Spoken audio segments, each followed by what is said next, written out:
Good evening, everyone. Welcome to this regularly scheduled Township Board of Supervisors meeting. Our first item will be a pledge to the flag. Please join me.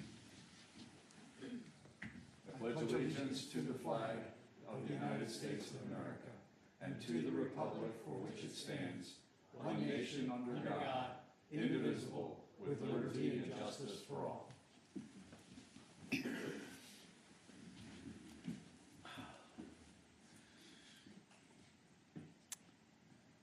There was an executive session on March 13th at 6 p.m. for purposes of a legal discussion.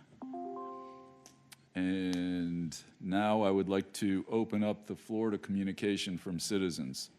If anybody has anything that they would like to address to the board, please raise your hand to be recognized. You can come forward and state your name and address for the record and present your comments. If there is anybody, yeah, 1 second, sir. If there is anybody in attendance in Zoom that would also like to be recognized, please click the raise hand button and we will get to you as well. Sir.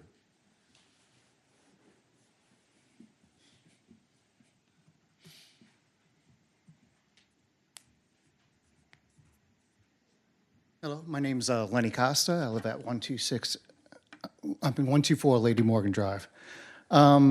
Today I'm coming to you about, I was speaking to the school board about safety lines and stuff in front of Stony Brook Elementary School. There's no school flashing direction sign, no stop signs that are stopping people from speeding through there. And I haven't seen any cross guards. I know some parts it's not part of your problem, but the other problem is the signs and the flashlight, you know, saying when school's in session and stuff like that. I'm just curious. They said that they talked to you, the school board did, but I just want to make sure if you guys know anything about that yet or no. Haven't heard a thing. I received an email from the assistant superintendent just yesterday.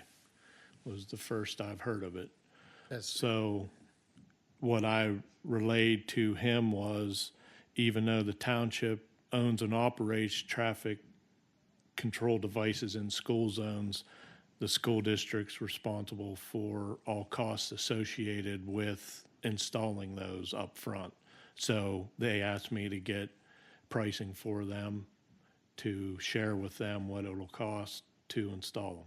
All right, so you did receive, you said yesterday, is that correct? Yesterday. All right, because I brought this issue up to them over the beginning of the year when I first saw that, so, all right, I'll get in contact with them. Thank you. Thank you. Yeah. Did you say your last name was Costa, C-O-S-T-A, man. Thank you. Is there anyone else who would like to address the board this evening? All right, seeing none, we will move on. Engineering reports, environmental engineering. Sherry Wolf filling in for Diana Young again. We sent your progress report to you last week and here to see if you have any questions. Any questions? Gentlemen, All good? thank you very much. Thank you. Civil engineering report, John. Good evening. I don't have anything to add to my written report, but if you have any questions, I'd be happy to answer those. Gentlemen? Thank you, John. Thank you. Next, we have our consent agenda, items A through E. Are there any items on here anyone would like to have removed for further discussion? Mr. Chair, I'll move to approve consent agenda items A through E. Second. I have a motion and a second. All in favor? Aye. Aye.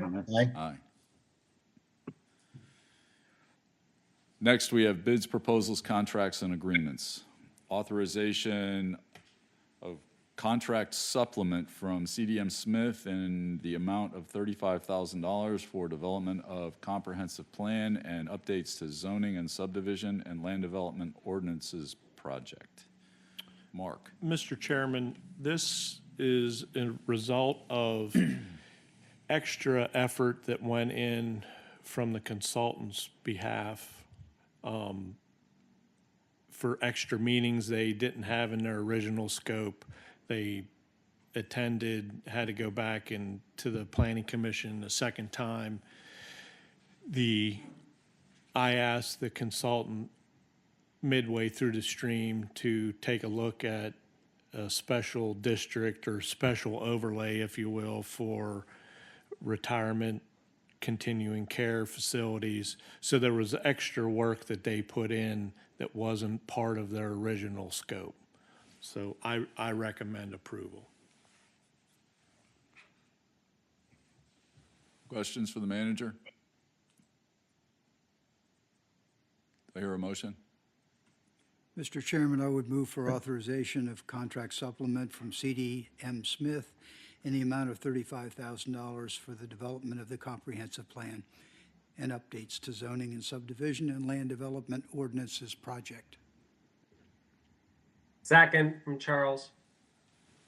I have a motion and a second. All in favor? Aye. Aye. Aye. Aye. Authorization to award 2025 traffic line painting and pavement marking contract to D.E. Gemmel Incorporated in the amount of $29,300.40. Mr. Chairman, as the board's aware, we're part of a intermunicipal group that bids the annual painting. This year was Manchester Township's turn to bid the overall project. Our portion of that is the $29,300.40. D.E. Gemmel, which is a local company from Red Line, and I recommend approval. Any questions for the manager?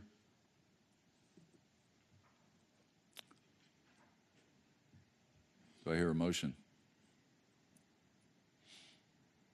I move to authorize awarding the line painting contract to D.E. Gemmel, $29,300.40. Second. I have a motion and a second. All in favor? Aye. Aye. Aye. Authorization to advertise bids for 2025 road materials and paving project. Mr. Chairman, this is just a request for authorization to advertise those bids. Once bids are received, that'll come back to the board for authorization to enter into each of those contracts.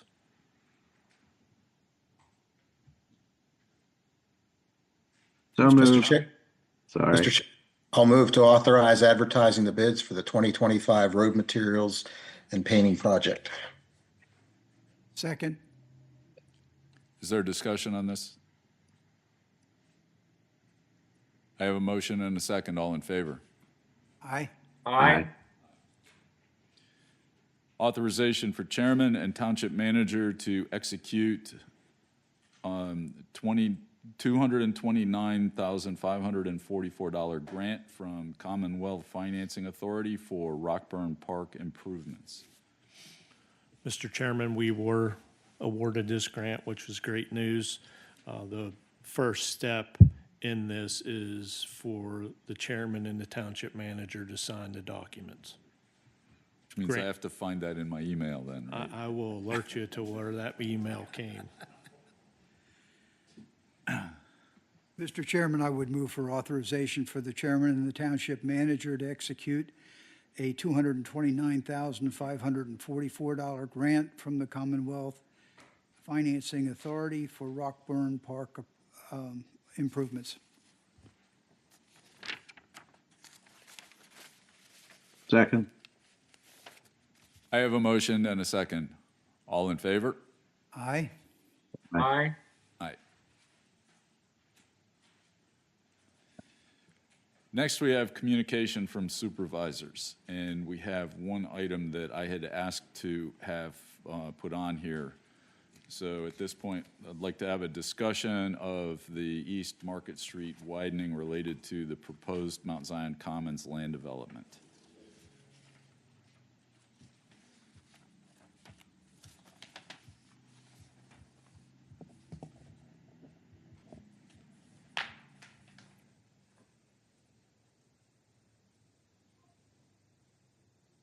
So we have the picture up on the screen here. Which one is that, Mark? That's the existing. That's existing. I didn't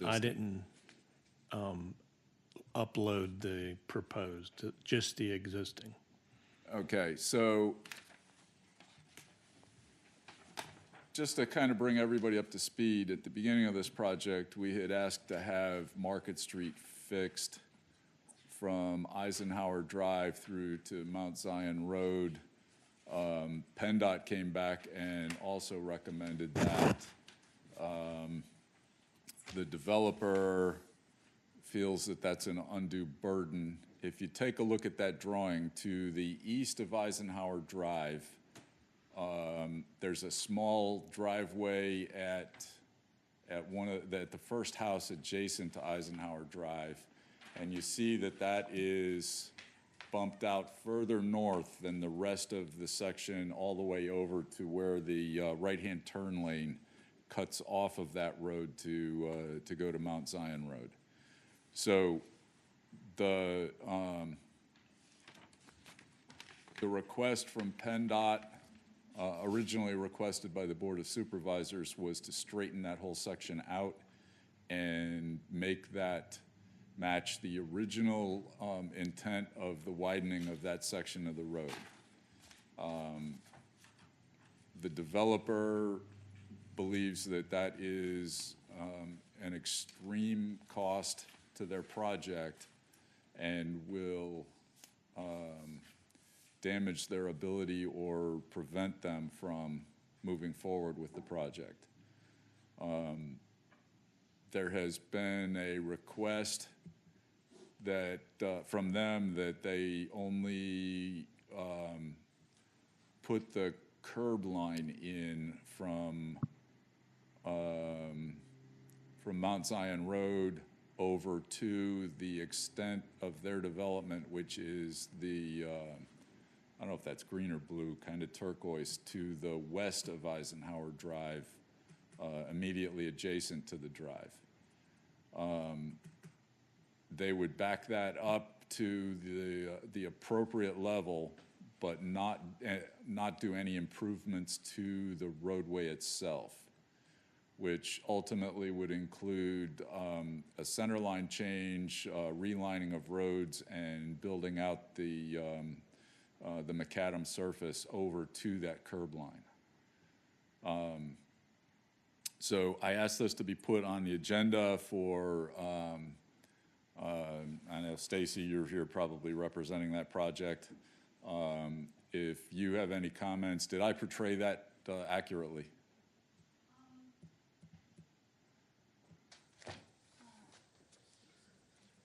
Good evening, Board. Stacy McNeil on behalf of Mount Zion Commons LLC. Well, if I may, initially, I guess, I would say in looking back at the documentation, which I can provide here to the board in a minute, of historically where we've been with this discussion, it was absolutely raised very early. I think one of the very first meetings we had with the board, this concern about the PennDOT project that had happened and the way that PennDOT constructed the road here was raised.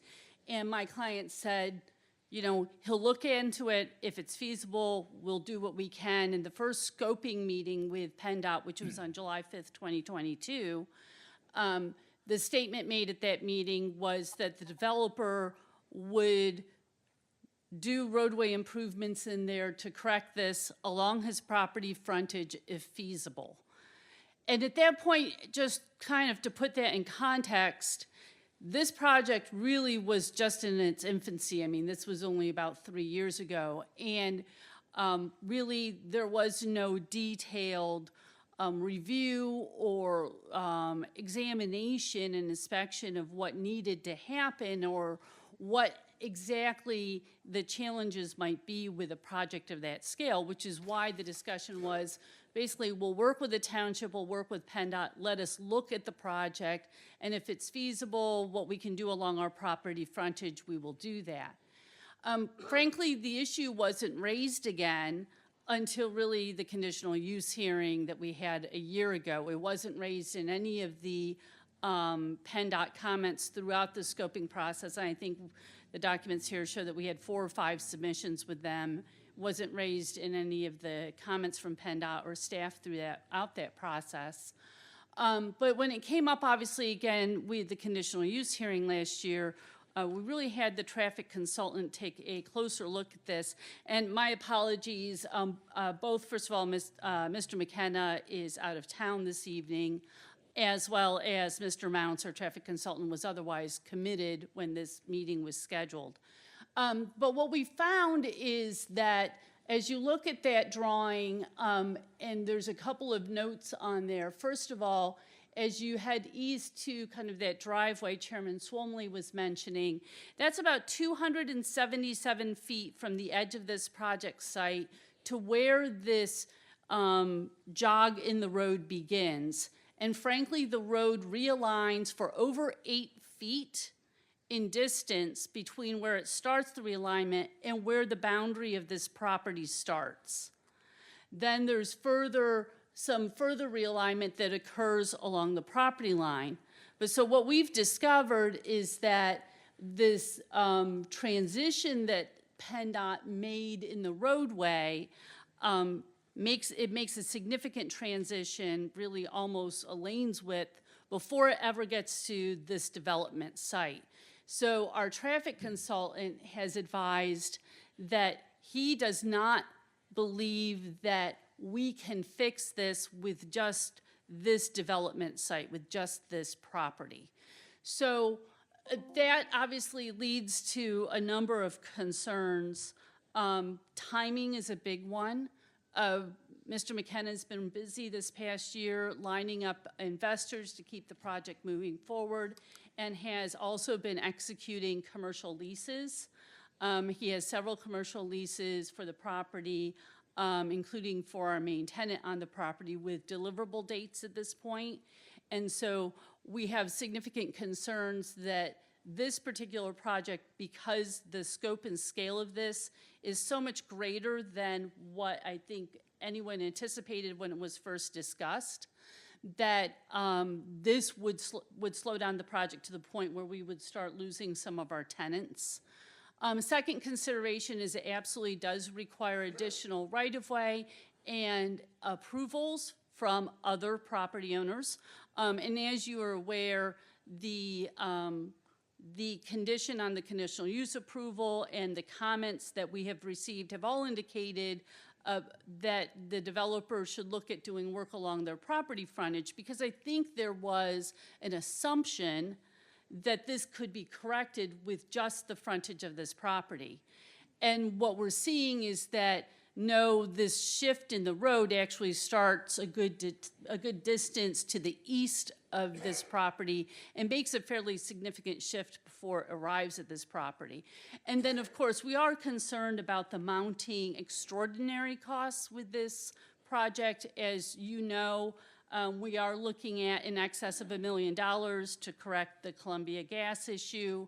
Every time we talk with them, that number is increasing.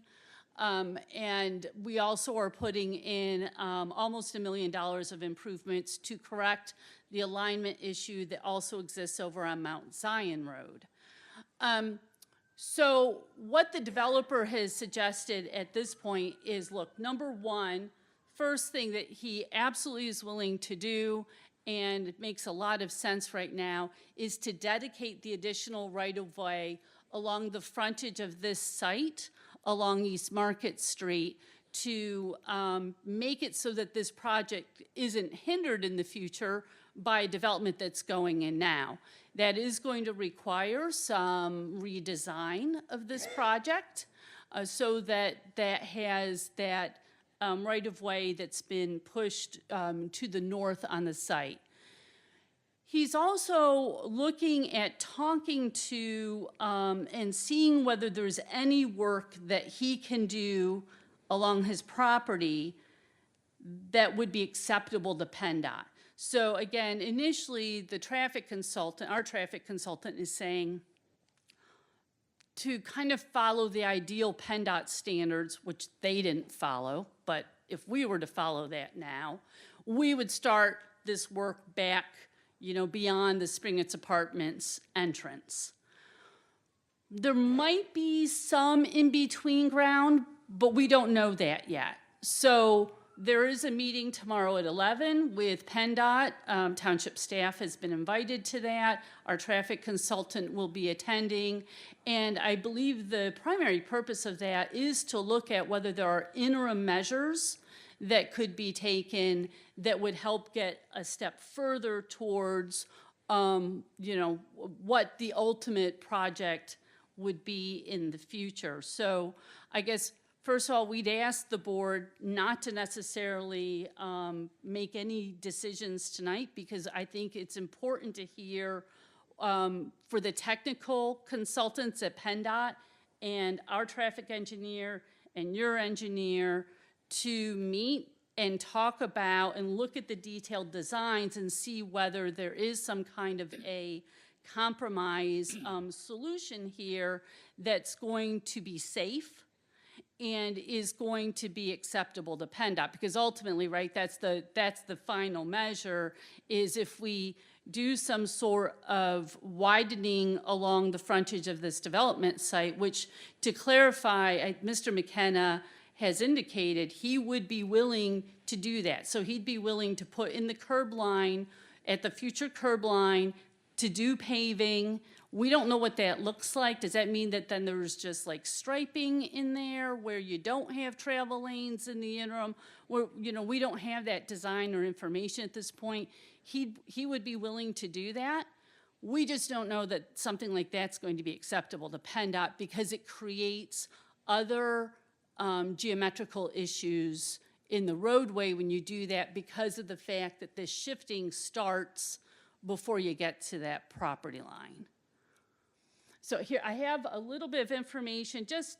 We did gather some of the historical documents for the board, and I know that some of our board members are virtual tonight, so we can certainly make sure that Mr. Hodgkinson has a copy of this to provide as well, just so that you can see what our communications with PennDOT have been on the project. While you're doing that, John, just a question. We had a discussion about whether or not there had been a taking of property along the north side of Market Street.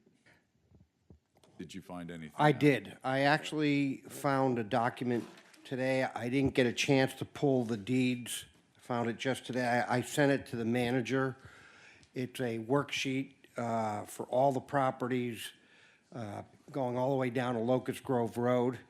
The worksheet that they have shows that there is an area for sidewalks, but I have not had a chance to pull those deeds, but we at least have a working document which references the deeds, and we'll be working on that during the upcoming week. John, are you invited to the meeting tomorrow? I don't know if I did. I was looking through my calendar, and I am available, but I don't know. I was looking if Eric Mounts had copied me on it, and sometimes they do it. Stacy referenced staff, and I asked Mark, and he said he's not been invited either. Yeah, I'm so sorry. My understanding was that Mr. Mounts was going to forward that invite to you. When I spoke with him on Wednesday, I know he was checking in with Eric Kynard to make sure that that was acceptable. Of course it was. So I know it was his intention to do that. And I would ask, I think Mr. McKenna might be on here. So Mr. McKenna, if you have that invitation, if you could kindly forward that, I would appreciate it.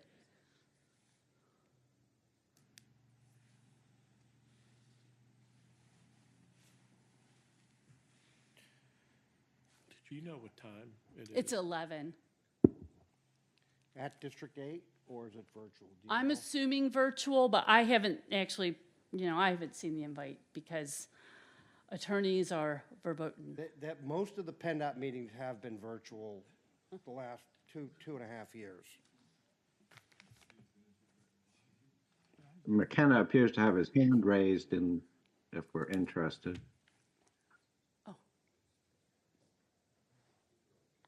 can't see that on here.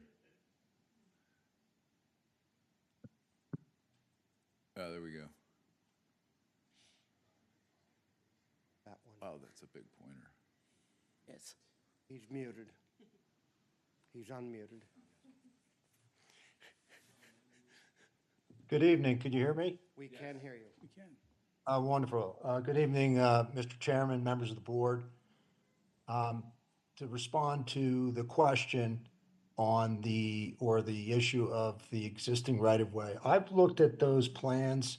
Now, I assume they're up to date, the right-of-way plans that we had. Kinsley Construction had come in and did some additional work where you have that as you're traveling westbound on East Market Street. They have a deceleration lane. So they did take additional right-of-way there, but they did not extend it all the way to Eisenhower. So that is an area that we are prepared to dedicate that additional area, whether that be 8 feet, 10 feet, 11 feet. That really would depend upon what PennDOT felt was adequate. But we are prepared to dedicate that additional right-of-way. Of course, we'd have to move Wawa and some of the parking a little to the north to accommodate that, but we're prepared to do that. As far as the invitation, yes, I'll once this meeting is concluded, I'll forward to Mr. Luciani, Mr. Hodgkinson, that invitation, the link. It is virtual. Good.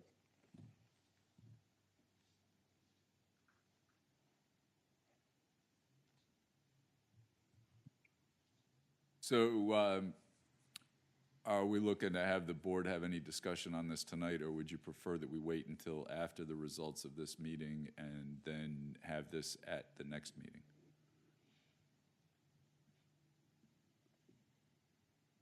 Doesn't sound like we really have much to add to the process at this point. I agree with that. All right, so everybody is aware of what the concerns are, what the conditions are, maybe not what all the options are yet, but after this meeting, we will have further discussion at the next one. Thank you very much, Thank you very Stacy. much. Thank you. Anybody have anything that they want to share with the rest of the board?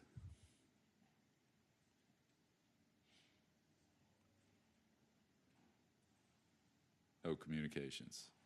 Okay, moving on. I think that brings us to solicitor's report. Nothing further to add to my report tonight unless anybody has any questions. I have a quick question, just because I didn't really understand. I don't know that it matters, but item G on your report appears to be a civil matter that also includes some potential allegations of zoning violations. Do I understand? We don't need to go into the issue. I just kind of want to understand the flavor of the issue. I'm surprised to see the township being drawn into something like that. And maybe we're not being drawn into it. You are not being drawn into it as of yet. What the background of the case is effectively two private parties enforcing a zoning, a perceived zoning infraction. They're forcing the party to adhere to what the plaintiff believes is a zoning infraction. So no, you have not been drawn in yet, but I wanted to bring it to your attention because there's a history there, and I did not want you to be taken aback if there was any public comment or anybody stepping up to discuss it at a meeting. Excellent, thank you. Yep.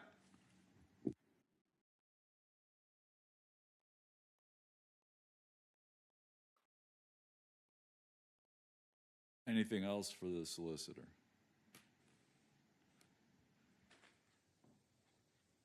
Thank you, James.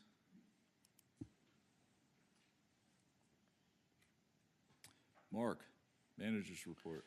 The only thing I wanted to add to my report goes back to the grant we were just authorized us signing. So I want to give a special acknowledgement to Senator Kristen Phillips Hill's office. She was very instrumental in us getting that grant. Likewise, I want to give special recognition to Abby Causey, who's running the virtual meeting here tonight. She worked very well with that office. Wonderful. So Good job. That was quite a grant. that's it. Any questions for the manager? I have one, just I'm trying to understand. I don't know if it's for the manager or someone else, but the comprehensive plan consultant, I'm not sure where that stands, that they made a presentation to the planning commission last week. I don't know if the planning commission took action on that. Does that come, where does that stand? The planning commission recommended approval of the plan to the board, or recommended the plan come to the Board of Supervisors. They don't need to see it anymore. So they did have a couple minor comments during the meeting, which the consultant is addressing now.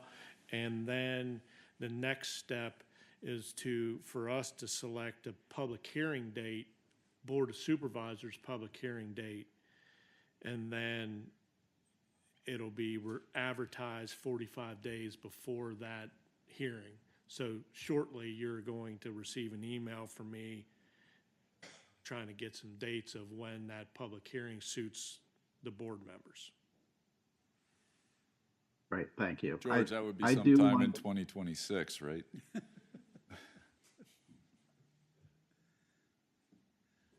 As far as that whole process, I'd like to express my frustration with the process and what I perceive as some delays that were probably avoidable in things going through the planning commission a few times, and that caused extra cost. It seems like it's all hopefully fixed now, but that's sort of frustrating to me.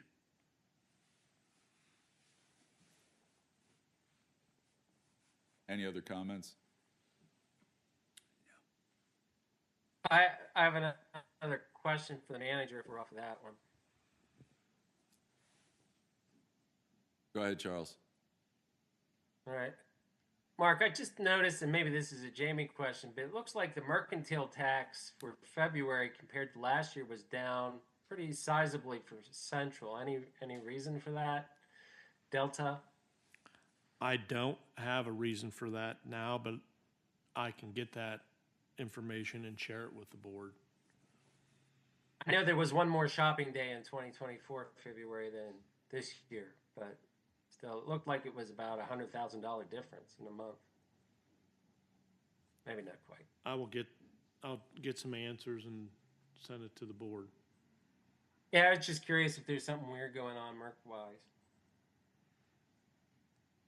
1 month does not a trend make, but Well, soon we should be able to look at the whole first quarter, right? indeed.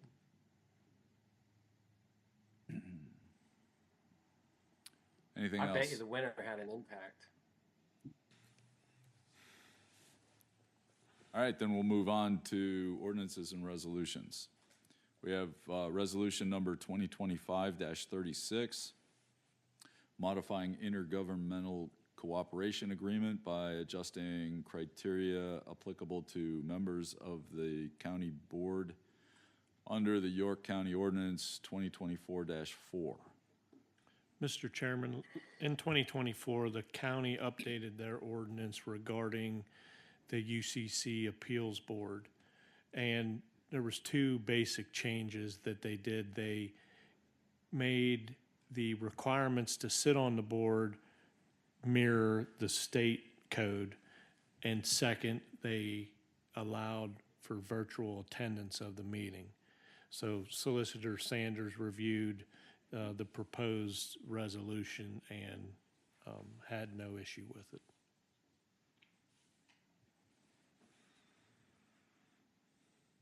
So that's adjusting how we do that here. No, it's adjusting how they handle the appeals process. It's effectively, it's allowing more flexibility for the board to hear appeals. And then also for people that are selected to the board, they want to mirror what the state statute says. So the big change was the allowance of the virtual meetings, trying to get everybody together. I presume was challenging at times. So I assume that that resolution is because we have to do something to recognize that. Correct. We're because the township is a part of the intergovernmental Yeah, appeals. that's what I was asking. Yes, sorry, yes. Because if it's their ordinance, we can't change their ordinance. You're not changing, you're acknowledging the, Acknowledging. yes. Yep. Okay. Yep, because you're a member of the group.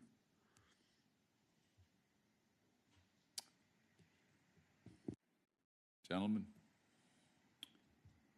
Mr. Chairman, I would move for approval of resolution number 2025-36, modifying the intergovernmental cooperation agreement by adjusting the criteria applicable to members of the county board under York County Ordinance 2004-4. This is Charles, I second. I have a motion and a second. All in favor? Aye. Aye. Resolution number 2025-37, amending designated depositories. Mr. Chairman, the staff is recommending ending our banking relationship with Fulton Bank and moving most of those funds to Univest, which also has a branch here in the township, and moving one of the accounts that we have with Fulton to the existing relationship that we have with Traditions. I have Jamie Reed here. Jamie, if you want to come up to the podium if there's any questions.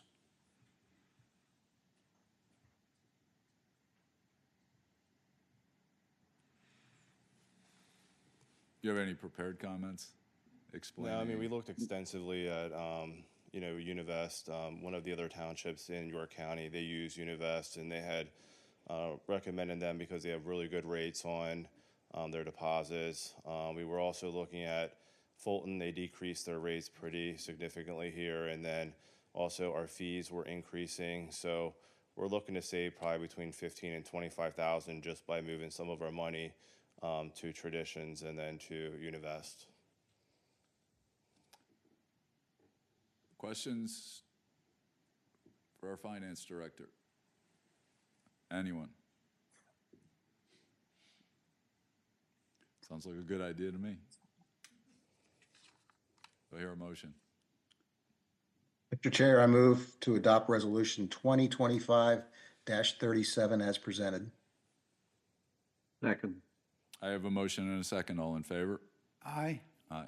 Aye. Mr. Chairman, for the record, I did abstain on that vote. This is Yes, Charles. as an As officer. an officer of in one of the depositories. York Traditions. Thank you, Charles. Yep.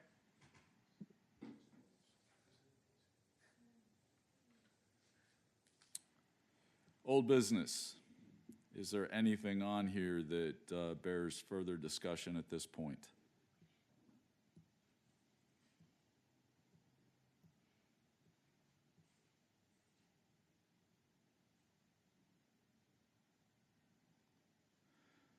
New business. Discussion of possible marijuana ordinance. Mr. Chairman, earlier this year, Chief Todd King met with me to talk about this subject, and I don't want to steal his and Corporal Shower's thunder here this evening, but what they proposed to me had enough merit, I thought, that then I scheduled a meeting between the three of us and the solicitor to discuss it again didn't hear any woes from the solicitor, so the chief prepared the presentation for tonight and present to the board. Take it away. Well, thank you very much for your time tonight, members of the board, Chairman. I did bring with me Corporal Russell Shower, who I have to recognize is doing most of the heavy lifting on this. He collected the data and basically coalesced it into the presentation you're going to see tonight. He's also my subject matter expert, having been in the drug task force for the amount of time that he was. He has a unique perspective on this particular issue. So, what we have before you tonight is a proposal for a township ordinance in regards to the possession of a small amount of marijuana, or also the possession of marijuana paraphernalia, only marijuana paraphernalia. Currently, how this plays out in the legal realm that we're in is these are both misdemeanor charges. Misdemeanor charges are under Title 75, Section 780, 113, A31I, and A32. Both of these charges are ungraded misdemeanors, and they're also able to be pled at the district justice level. Currently, the fine ranges for both of these sections are $300 to $1,000. I'm going to point out, to keep in mind for later in the presentation, the fact that the defendant can make a plea at the district justice level, and also the amount of the fine, $300 to $1,000. Keep those in mind for as we proceed here. Currently, the number of cases that we have in Springettsbury Township of this kind, in 2023, we had 84 of these cases, and in 2024, 109. I don't expect it to lessen. Marijuana cases that we've had have continually gone up. And what we're doing at this point is basically a third of the year, we're at some point arresting somebody for a marijuana charge, small amount of marijuana or possession of paraphernalia. Our current procedure is this. We have the officers who have to arrest the person, and then they charge the defendant, and then they're subpoenaed to go to a district justice court. They have to actually go down to the court because it's a misdemeanor charge. Routinely, there's a plea agreement made at that court where the defendant and the prosecutor agree to reduce the charge to a summary violation of disorderly conduct. So it's a non-drug related charge they reduce it to, and the fine is $300 typically coming out of that charge for a first-time offender. If for any reason it's not adjudicated at that level, at the district justice level, the charges are then bound over to the Court of Common Pleas. And the defendant, when they get to the Court of Common Pleas, they're offered what is called an alternative plea agreement. It's a Section 17, which is probation without verdict. Basically, if they fulfill the conditions of the probation, the charges get dismissed, and they're gone from the record. Section 17 is kind of unique. They have to qualify to get Section 17. It's a lot like ARD for anybody who's familiar with ARD. Once they meet those conditions, though, they are allowed to proceed with their probation, and if they meet those conditions, then the charges do get dismissed. If for any reason then an alternative plea agreement, that Section 17, isn't reached between the defendant and the Court of Common Pleas, then the offense moves on to a bench or a jury trial. This then causes the officer to get subpoenaed a second time to go to court once again to participate in that particular trial. Quite a lengthy process. We have issues with this. One, and the first and foremost thing, is time. The officer prepares a criminal complaint. They have to obtain approval to file the charges. They have to serve an arrest warrant on somebody. Then we have to send the marijuana up to the Pennsylvania State Police Lab to get tested because it has to be available for court proceedings. The officer then is subpoenaed to the district justice court and then also possibly county court. This is a problem for us because any additional court costs the township additional money, costs the police department additional time. It takes the officer off the road, which can cause manpower shortages. The township has to pay the officer for overtime for any off-duty court appearance. So if they're not working, then we have to pay for overtime. If they are working, there's a possibility we might have to pay for backfill for the vacant position that they leave on the road. And then, one of the things I don't want to overlook is the officer's schedule itself is negatively impacted. So if they're on their time off, the time they're supposed to be spending with their family, they're drawn back into a court hearing. It could go, from a couple minutes, 15, 20 minutes, to an all-day event if it's downtown. It also affects them negatively on night shift. If you're working night shift, it's nothing to see a guy who gets off at 6 a.m. have a court appearance at 11 a.m. and he's back in that night at 6 a.m. or 6 p.m. So it affects them when they're on night shift. We talked to the judge's office and the prosecutors, and they're bogged down with these cases. Our judge actually told us that there's times when they'll spend the entire day just on small amount of marijuana cases. And then also, the charges are being reduced to a summary offense. And I want to stress it's a non-drug related summary offense. It's disorderly conduct. So this is what we have right now. The winding road is our procedures that we do now. The officer seizes the marijuana. They field test the marijuana. They submit it to the evidence to the Pennsylvania State Police Lab. Then we complete a report. We type the charges, get supervisor approval. We file the charges. We serve a warrant on the arrest warrant on the offender. And then we finally get to the district justice MDJ level court, where the officer gets subpoenaed to go to court. He has to be there because it's a misdemeanor charge. If it's not adjudicated there, then we get the seven section team plea deal. Eventually, maybe another bench or jury trial begins and the officer gets subpoenaed a second time. It has to go back to court again. What we're proposing cuts this down extensively. So what we propose is starting at the same spot. The officer seizes the marijuana. They field test that marijuana. They issue a citation, a non-traffic citation, summary violation. They submit the evidence to the Springettsbury Township evidence lockup, not the PSP for testing. They complete a report, and then bam, we end up in MDJ court. So we're back at the same spot that we are on the windy road, but with a lot shorter process. And since it's a summary offense, they're either found guilty or not guilty at the MDJ court level, and I'd say probably more than 90% of the time, the case ends there. There's no court beyond that. If somebody wants to go to summary appeals for this, they can. It's not typically what happens. So as you can see, the process is quite shorter. But with the same, I don't want to stress on that, it's shorter, but with the same outcome, a summary offense charge. So our proposed ordinance would look something like this. For both violations, possession of a small amount of marijuana and possession of marijuana paraphernalia, it would be a summary violation through the ordinance, issuance of non-traffic citation, and the fine would be not more than $1,000 plus cost. Two different things factored into the amount of the fine. One is that is the original amount of the fine for the misdemeanor charge. If you remember correctly, $300 to $1,000. The other thing that figures into this is when we were researching this, we found that this is also the same wording that is in our curfew violation, or for a curfew violation in our ordinances currently, not more than $1,000 plus cost. So we set the fine at $1,000 plus cost. Now, the nice part about that, it still gives the judge the ability to set that fine anywhere he wants to, up to $1,000.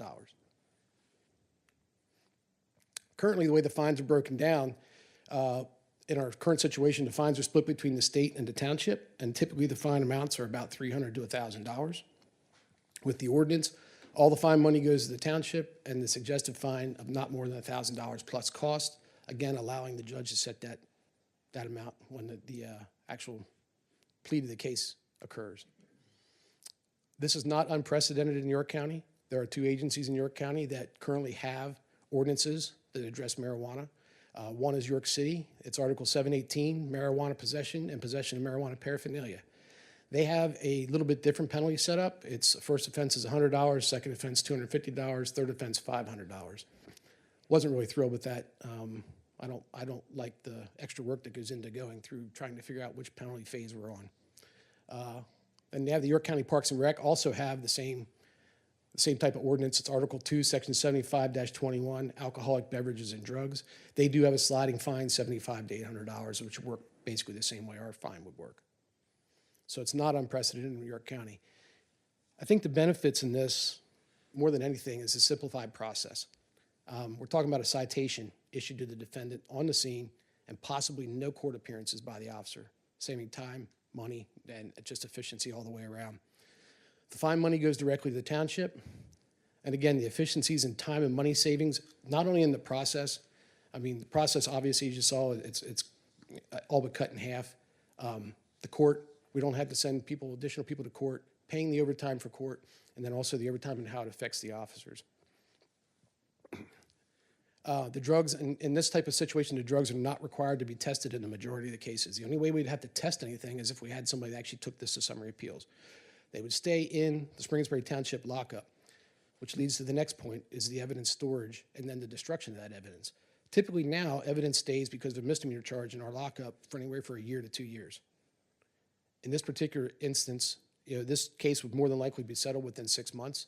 So you're talking about 6 months to a year. We get it out of our system. We don't have to have it in our storage, and it's destroyed. We discussed how it reduces stress on the court system. And I think that the three biggest points to point out here, it's the same fine amount as the misdemeanor offense. It's the same end result. It's still a summary charge for marijuana possession, only the difference is it's not pled down to a summary disorderly conduct. It stays a drug-related charge. It's an ordinance violation for a drug-related charge. And then the other thing that's really big to point out here, none of what I've said tonight precludes us from charging the way we do now. So if we come upon somebody who we know has had multiple offenses of small amount of marijuana, we can proceed with the misdemeanor charge. If we come across somebody that has previous offenses that are listed in the criminal history of drug charges, we can still proceed with the misdemeanor charge. So it doesn't take anything away from what we're doing. It just gives us an extra tool in the toolbox on how to proceed through this process. So with that said, I'm going to bring Corporal Shower up here with me as a subject matter expert, and we're open to any questions you have, anything about the process or about how it would play out. Chief, it's Charles. I'm curious. So, if we enact the ordinance, do we then have the legal fiat to implement this process? That we're not, for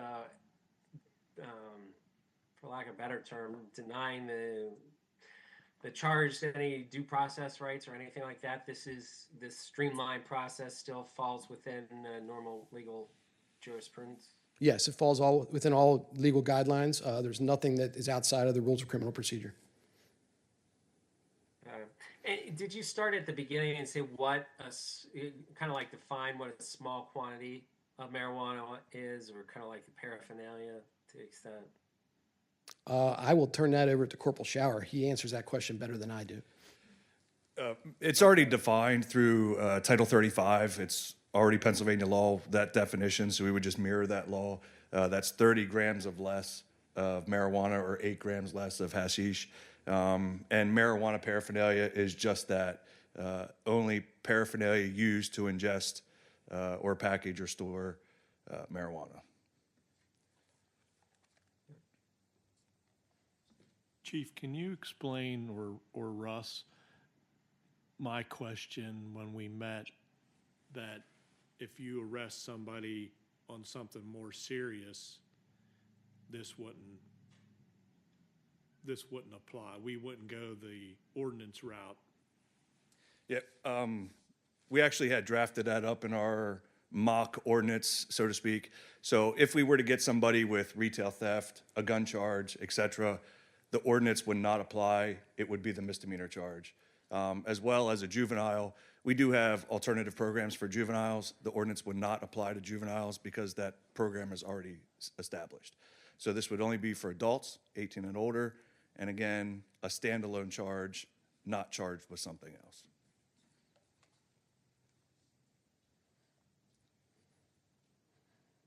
Told you he was the expert. Chief, I just have two questions. First one, I mean, everything you stated here sounds very compelling.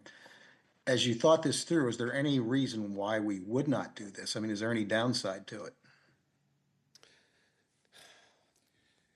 If there was a downside, we wouldn't waste anybody's time with it. We did try to figure that out. I spoke to judges, prosecutors, defense attorneys.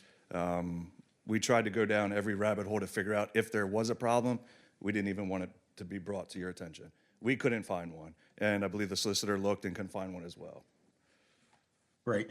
And my second question, which piggybacks that on then, obviously this would fix a situation here with marijuana. Are there other applications in the law where we could apply the same principles here and accomplish what you're doing here in terms of the amount of time spent on these minor violations?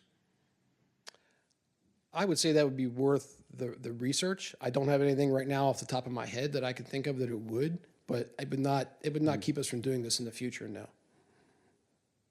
Okay, thank you. Have you applied for a position at Doge yet? I thought about bringing that up, but I thought that was just too soon. Chief, if you need any help destroying that evidence at the, no. Bob, what's your address? He's going to go serve a citation.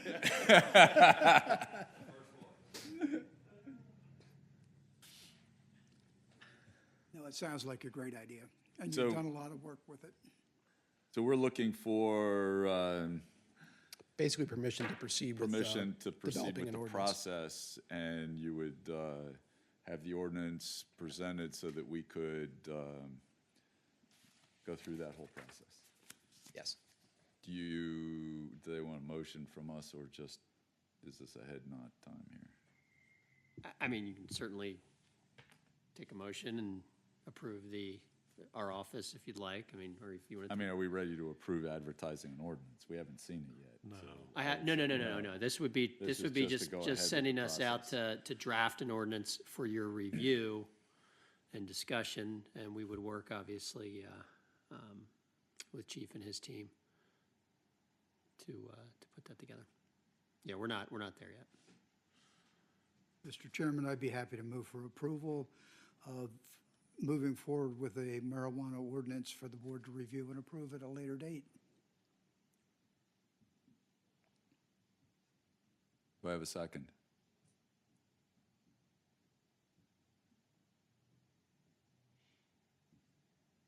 This is Charles, I'll second. Do we have further discussion on this, Don?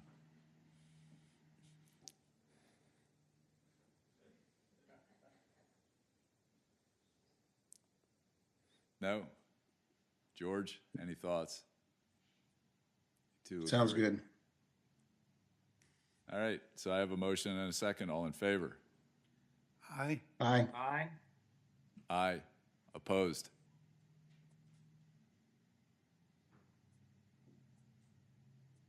I didn't hear Don. I whispered. So you were in the affirmative. Yes. Great. I really don't think that taking action is necessary or helpful to us. I think this is a great idea. I love the work that the chief and the corporal did, but I don't know that action is really helps us at this point, but doesn't really hurt us, hopefully. It sends a clear message that we support the effort. All right. Thank you, very gentlemen. much. Thanks very much. Thanks for your work.